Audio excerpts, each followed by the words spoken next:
दोनों बेटों ने मिलकर कमलाकांत जी को बहुत मारा क्योंकि उन्होंने पोते को गालियां देने की वजह से मारा था।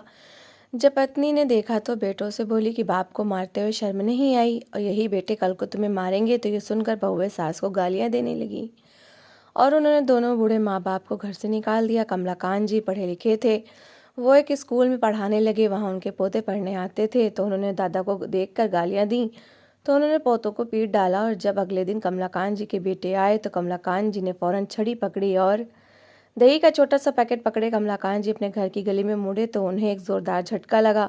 वह चौंक कर सामने देखने लगे। उनका घर गली के बीच में था, लेकिन गली के अंत पर जो कुछ उन्हें नजर आ रहा था वह उसे देखकर सन्नाटे में रह गए थे। शाम के हल्के अंधेरे के समय में गली के आखिरी सिरे पर उनका पोता खड़ा था और जो कुछ वो कर रहा था उसे देखकर सहन करना कमलाकांत जी के तो बस में न था। उनकी रंगे तन गई। पैकेट को हाथ में मजबूती से भींचे वो तेजी से आगे लपके, लेकिन शायद उनके पोते प्रशांत ने उन्हें दूर से आता हुआ देख लिया था। एक पल के लिए तो उसका रंग उड़ गया, लेकिन अगले ही पल बिजली की तेजी से दौड़ता वो अपने घर में चला गया। कमलाकांत जी से भी पहले वो अपने घर जा चुका था। हाँफते कांपते कमलाकांत जी घर पहुंचे तो उन्होंने तेजी से इधर उधर देखा, मगर प्रशांत कहीं भी ना था। हाँ, लेकिन उनके दोनों बेटे अरविंद और जतिन दोनों की आवाज़ें आ रही थी। अरे आज तो पनीर भुर्जी बनाओ, कितने दिनों से नहीं खाई, बहुत दिल चाह रहा है खाने का। यह अरविंद की आवाज़ थी। कमलाकांत जी ने ठंडी सांस ली। थोड़ी देर पहले जब उन्होंने अरविंद से कहा था कि आज उनकी तबीयत कुछ गड़बड़ है और उन्हें दही ला दे, तो अरविंद ने कितनी बातें सुना दी थी। आपको तो लगता है कि मैं जेब में कुबेर का खजाना लेकर घूमता हूँ। पिताजी, मैंने सब्जी लाकर दे दी है, वही बनेगी, सब वही खाएंगे।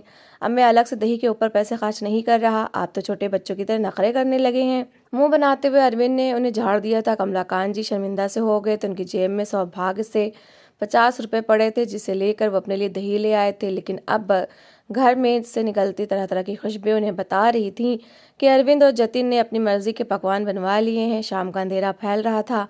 कमलाकांत जी ने अपनी पत्नी पार्वती देवी के पास बैठे हुए कुछ बात कर रहे थे जब दरवाजे पर दस्तक हुई। अरविंद और जतिन दोनों घर होने के बाद भी कभी दरवाज़ा नहीं खोलते थे।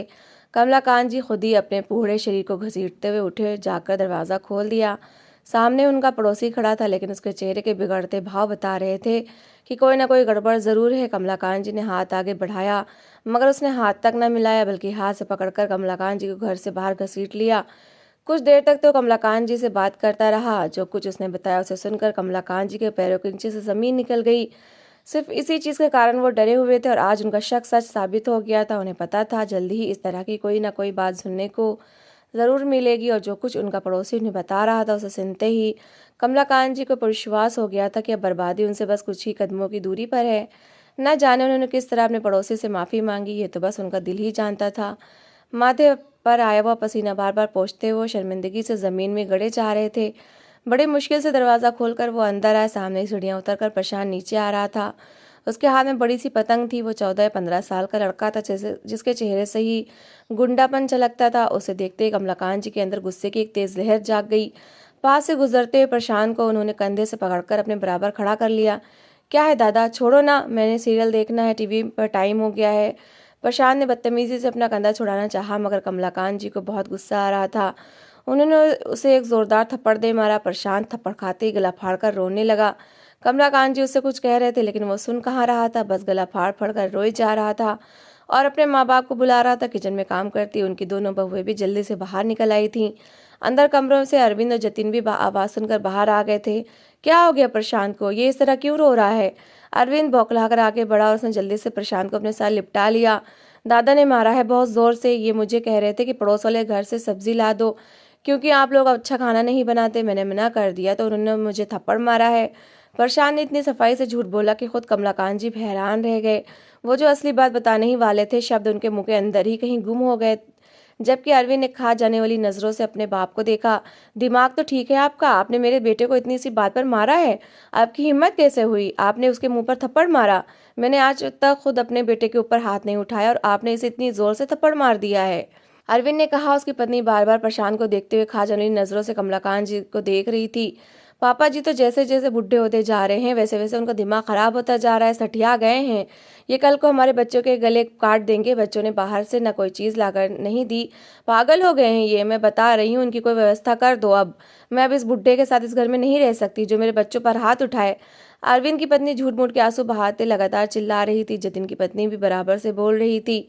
पापा जी ने कल हमारे दोनों बेटों को भी डांटा था जब वो दोनों बाहर गली में क्रिकेट खेल रहे थे। अब स्कूल से आकर तो कुछ देर उन्होंने खेलना ही है।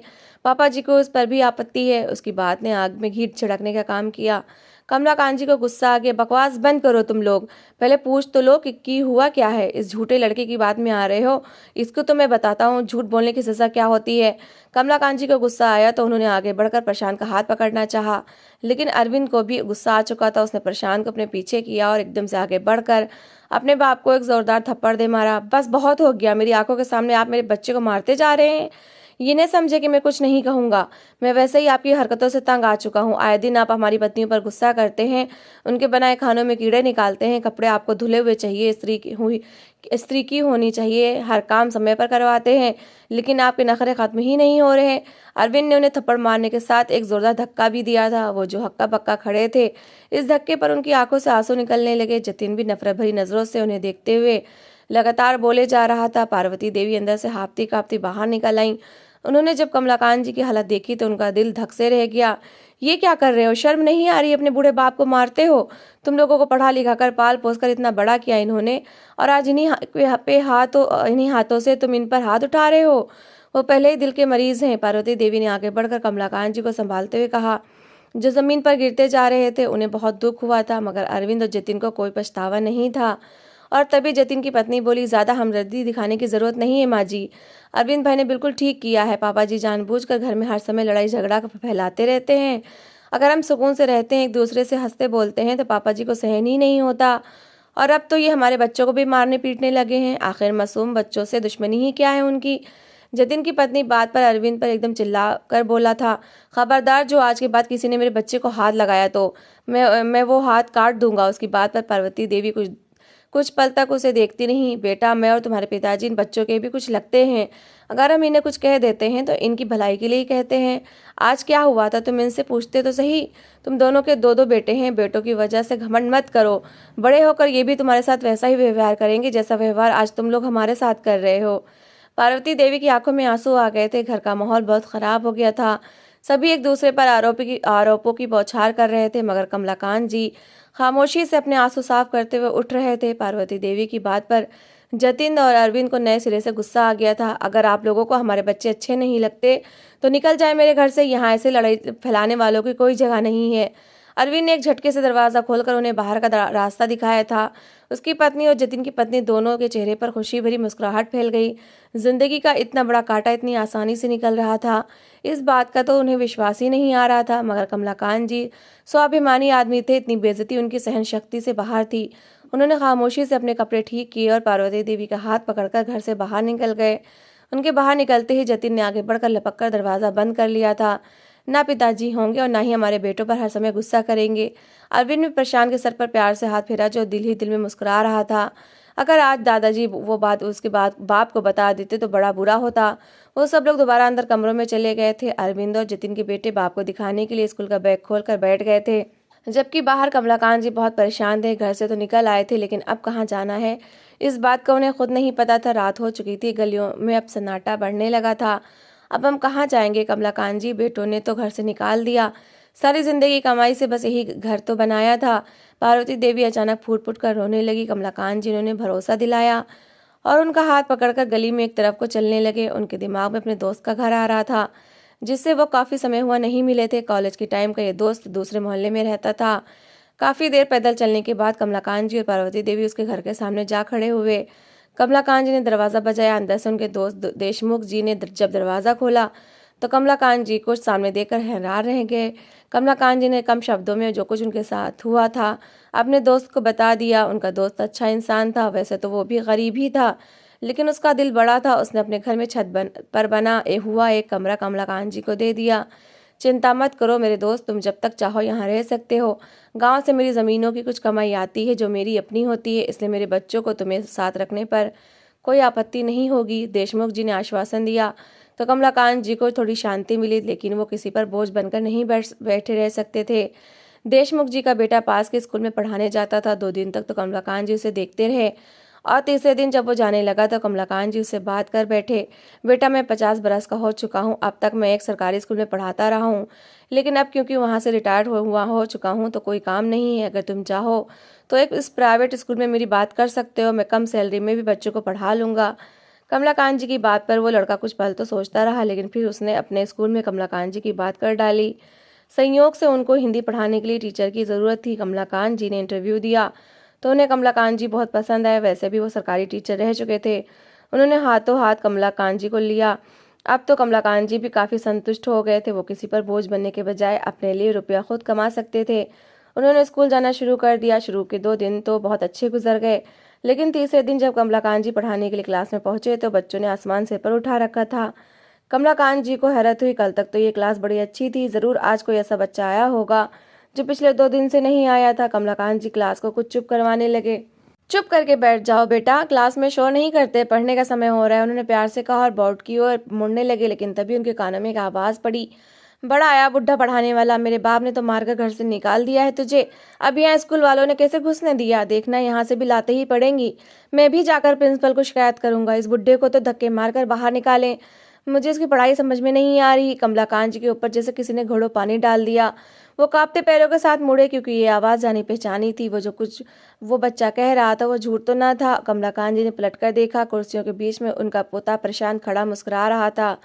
उसके चेहरे पर जीतने वाले भाव थे। उसके साथ जतिन के साथ दोनों बेटे भी थे। वो सभी मुस्कुरा रहे थे। तुम यहाँ? कमलाकांत जी के मुंह से निकला। प्रशांत ने कंधे उचका दी। वो अपनी उम्र से कहीं ज्यादा बड़ी हरकतें करता था। यहीं पर तो पढ़ता हूँ मैं, लेकिन आपको क्या पता कि आपका पोता क्या करता है या नहीं। आप जितनी मर्जी मेरी जासूसियां कर ले, आप अपने मकसद में कभी सफल नहीं हो सकते। वो बच्चा फिल्मी बातें कर रहा था। कमलाकांत जी को पहले तो बहुत दुख हुआ। बाकी सारे बच्चे अब आपस में बातें करते हुए कभी कमलाकांत जी को देखते और कभी प्रशांत और उसके भाइयों को। कमलाकांत जी को बहुत गुस्सा आया। उन्हें वो दृश्य याद आया जो उन्होंने गली में देखा था। एक बार फिर से उनका खून खौल उठा। वो आगे बढ़े और उन्होंने एक जोरदार थप्पड़ प्रशांत को लगा दिया। उसके साथ बैठे जतिन के दोनों बेटे खिखी की करके हंसने लगे। कमलाकांत जी का हाथ एक बार फिर उठा। उन्होंने जतिन के दोनों बेटों को भी जोरदार थप्पड़ दे मारा। सिर्फ प्रशांत से छोटा केशव दुबक कर बैठा था। प्रशांत को थप्पड़ पड़ा तो उसने आंखें फाड़कर कमलाकांत जी को देखा। मैं घर जाकर पापा को बताऊंगा कि आपने मुझे एक बार फिर मारा है, और फिर वो यहाँ आकर सबके सामने आपको मारेंगे, अकल ठिकाने आ जाएगी आपकी, उसने बदतमीजी से दादा से कहा। लेकिन कमलाकांत जी का खून खौल उठा था। इस छटांग भर के लड़के कारण ही वो घर से बेघर हुए थे और दूसरों के घर में रहने पर मजबूर थे। उन्होंने प्रशांत को एक और थप्पड़ मारा। घर की बातें घर में रहने दो, तुम्हारे बाप ने जो कुछ किया है उसका फल वो भी जल्द भुगत लेगा। अच्छा यही कि क्लास में पढ़ाई पर ध्यान दो। उन्होंने प्रशांत को नीचे बिठाया। वो लाल पड़ते चेहरे के साथ बड़ी मुश्किल से अपने डेस्क पर बैठ गया। बाकी बच्चे भी कमलाकांत जी को गुस्से में देखकर बिल्कुल चुप हो गए थे। क्लास में थोड़ी देर पहले जहाँ एक हंगामा मचा हुआ था, बिल्कुल खामोशी थी, लेकिन कमलाकांत जी का खून अभी तक खौल रहा था। वो पलटकर वापस अपने डेस्क के पास वापस खड़े हो गए थे। उन्होंने क्लास को पढ़ाना शुरू कर दिया, लेकिन पूरी क्लास के बीच प्रशांत उन्हें खा जाने वाली नजरों से घूरता रहा। उसने अपने दादा से बैर बांध लिया था। कमलाकांत जी को अच्छी तरह पता था कि उनके दोनों बेटे अब एक बार फिर उन तक आ पहुंचेंगे और शोर मचाएंगे कि उन्होंने प्रशांत को क्यों मारा है। छुट्टी हुई तो छुट्टी हुई तो कमलाकांत जी खामोशी से अपने घर आ गए, जबकि प्रशांत बस्ता उठाकर दौड़ता हुआ सीधा अरविंद के पास जा पहुंचा।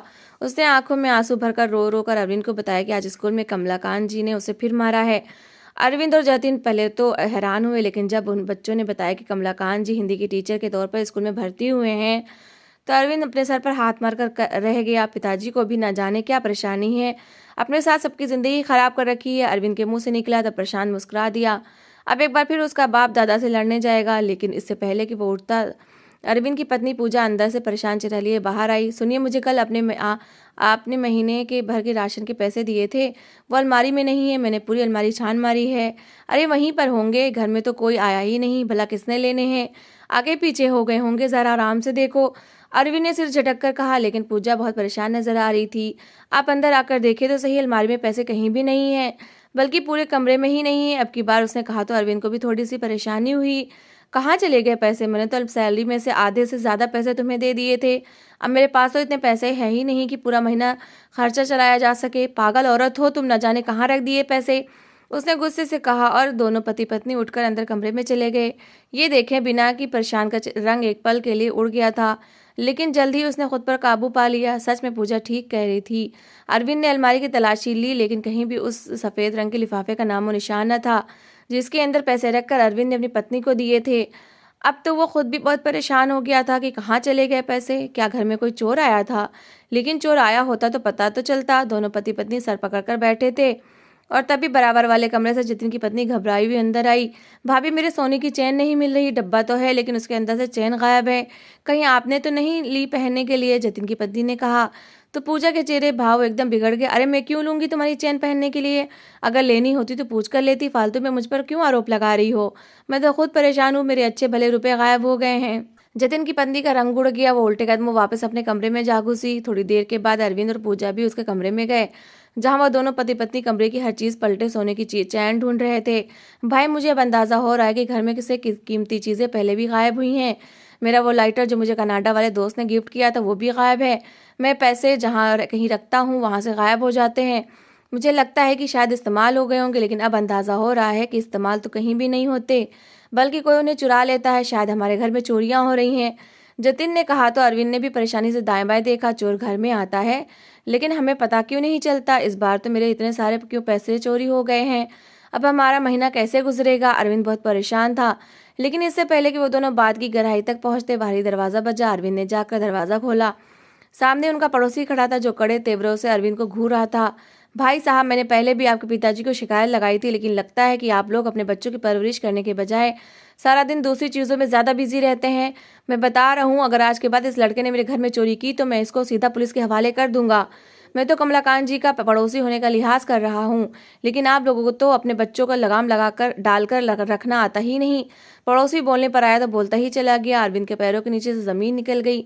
क्या मतलब चोरी? क्या बात की थी आपने पिताजी से और किसकी बात कर रहे हैं? अरविंद ने उसकी ओर देखा जहां उसका पड़ोसी इशारा कर रहा था। वहां तो प्रशांत खड़ा था जिसके चेहरे से रंग उड़ चुका था। आपके इसी बेटे की बात कर रहा हूँ।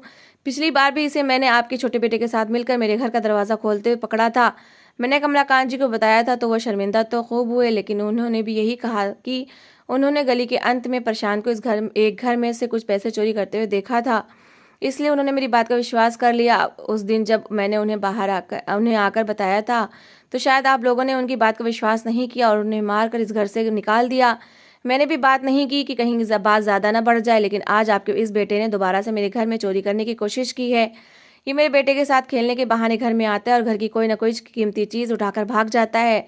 आज भी जब इसने मेरी पत्नी की अलमारी से पैसे निकालने चाहे तो उसने इसे देख लिया। पड़ोस की बात है, बात ज़्यादा बिगड़ ना जाए, इसलिए मैं पहले खुद आपसे बात करने के लिए आया हूँ। वरना मैं चाहूँ तो इसे पुलिस में पकड़वा भी सकता हूँ। ये इतना छोटा भी नहीं है कि इसे कोई सजा ना हो सके।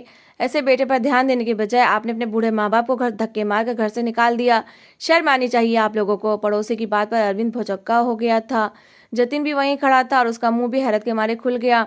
अरविंद ने पलटकर प्रशांत को देखा जो शर्मिंदगी से दाएं बाएं देख रहा था। पड़ोसी जा चुका था। अचानक ही अरविंद ने आगे बढ़कर प्रशांत को दबोच लिया। गुस्से की एक तेज लहर उसके शरीर में जागी थी। बता, क्यों चोरियां करता है? क्या ये बात सही है जो ये आदमी कह रहा था? अगर ऐसा है तो घर वाले पैसे और सोने की चेन भी तूने ही चुराई होगी। बता मुझे, कहाँ है पैसे? अरविंद ने प्रशांत को एक के बाद एक कई थप्पड़ लगाए। वो जो बाप का गुस्सा देखकर पहले ही थरथर कांप रहा था, तुरंत उसने ऊपर की ओर इशारा कर दिया। अरविंद और जतिन उल्टे कदमों छत पर पहुंचे, जहां एक छोटे से डिब्बे के अंदर सोने की वो चैन और कुछ रुपए पड़े हुए थे। बाकी रुपयों के बारे में प्रशांत ने बताया कि उसने वो अपने दोस्तों के साथ मिलकर खर्च कर लिए। अरविंद और जतिन अपना सर पकड़ कर रह गए थे। अरविंद ने उठकर बुरी तरह से प्रशांत को मारना शुरू कर दिया। न जाने वो उससे कितनी देर तक मारता रहा, लेकिन प्रशांत बजाय शर्मिंदा होने के ढीठ हो गया था। उसने एकदम अरविंद का हाथ झटका और उसे जोरदार धक्का दिया। आपने मुझे क्या बूढ़े दादा की तरह समझ रखा है जो मैं खामोशी से आपकी मार खाता रहूंगा? मुझे नहीं पढ़ना स्कूल में जहाँ जोर जबरदस्ती से आप मुझे भेज देते हैं। मुझे पैसे चाहिए ताकि मैं अपने दोस्तों के साथ घूम सकूं, और खबरदार आप मुझे मारा तो मैं डंडा लेकर आपका सर फोड़ दूंगा। प्रशांत ने बदतमीजी की सीमा पार कर दी थी। अरविंद के दिल को कुछ होने लगा। उसकी आंखों से आंसू बहने लगे। बिल्कुल इसी तरह उसके बाप को भी महसूस हुआ होगा जब उसने बदतमीजी से उन पर हाथ उठाया था और उन्हें घर से धक्के मारकर बाहर निकाला था। अब उसे अंदाजा हो गया था कि कमलाकांत जी ने उस दिन प्रशांत को थप्पड़ क्यों मारा था। शायद उसने ऐसी ही कोई हरकत की होगी। प्रशांत एक बार फिर घर से बाहर निकलकर भाग चुका था। अरविंद अच्छी तरह जानता था कि अब वो उसके हाथों से निकल चुका है। इतने बड़े बच्चे पर सख्ती करने से न तो उसका स्वभाव ठीक हो सकता है और न ही वो सही रास्ते पर आ सकता है। उसे सिर्फ पछतावा था कि उसने अपने बाप के साथ बुरा व्यवहार क्यों किया। वो तेजी से सीढ़ियां उतरकर नीचे आया और घर का दरवाजा खोलकर निकलता चला गया। कमलाकांत जी अपने दोस्त देशमुख के घर में खामोश बैठे थे। उन्हें इंतजार था कि अभी तक उनके बेटे लड़ने के लिए क्यों नहीं आए। दरवाजे पर दस्तक देखकर जब अरविंद और जतिन अंदर आए तो कमलाकांत जी ने एक गहरी सांस ली। आ गए मुझे मारने के लिए? लो, खड़ा हूँ, तुम्हारे सामने जो कुछ करना है कर लो। तुम्हारी जैसी औलाद यही सब कर सकती है, कमलाकांत जी ने दुखी दिल से कहा। मगर अरविंद ने आगे बढ़कर उनके पांव पकड़ लिए थे। हमें माफ कर दे पिताजी, जो कुछ मैंने आपके साथ किया मुझे उसकी सजा मिल चुकी है।